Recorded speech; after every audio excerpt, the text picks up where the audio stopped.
இத கேட்டுட்டு கை வேற தட்டுகளாக்கு நீங்க. பொய்னா என்னது? ஏமாத்துறது. அழகா சொன்ன. பாப்பா கூட கேட்டுடுங்க. பொய் சொல்லலாமா சொல்லக்கூடாதா? சொல்லக்கூடாது. பொய் சொன்னா என்ன ஆகும்? இந்த எங்க முஸ்லிம்ஸ் இருக்காங்கல்ல, உங்க முஸ்லிம்ஸ். ஆமா. இந்த அந்த மேல ஒருத்தன் அல்லான்னு ஒருத்தன் இருக்கான்ல. அல்லான்னு ஒருத்தன் இருக்கானா? ஆமா. இல்ல அல்லான்னு ஒருத்தர் இருக்காரு அப்படி சொல்லணும். என்ன? அல்லாஹ் ஒருத்தர் இருக்காருல்ல. ஆமா இருக்காரு.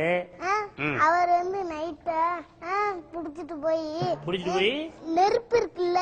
ஆமா. அது நரகம், அதுல கொண்டு போய் போட்டுருவோம். ஆமா. இல்ல சுடும்ல. ஆமா சுடும். இன்னும் 1000 வாட்டி அது எரிஞ்சுக்கிட்டே இருக்கு உலகத்துல. ஆமா உலகத்துல எரிஞ்சுக்கிட்டே இருக்கோம். ஆமா. சொர்க்கனா வளையல் ஜாமானா இருக்கு. சொர்க்கனா வளையல் ஜாமா இருக்குமா? இப்ப நம்ம தங்க இருக்குல்ல. சொர்க்கனா இந்த நம்ம ஏதாவது கேட்டோம். இப்ப வந்து சொர்க்கத்துல வாழைப்பழம் நீங்கணும், வாழைப்பழம் மரமே வந்துடும். சொர்க்கத்துல போய் நீங்க வாழைப்பழம் அப்படின்னு சொன்னாலே வாழைப்பழம் மரமே வந்துருங்க. அப்படியா? நரகத்துல போய் வாழைப்பழம் அப்படின்னு சொன்னா என்ன வரும்? ஒண்ணுமே வராது. அப்படியே தீ எரிஞ்சு கரிஞ்சு போயிடும். நீ முதல்ல திருக்குறள் சொல்லுமா. ஒன்னே ஒன்னு சொல்லு. திருக்குறள்.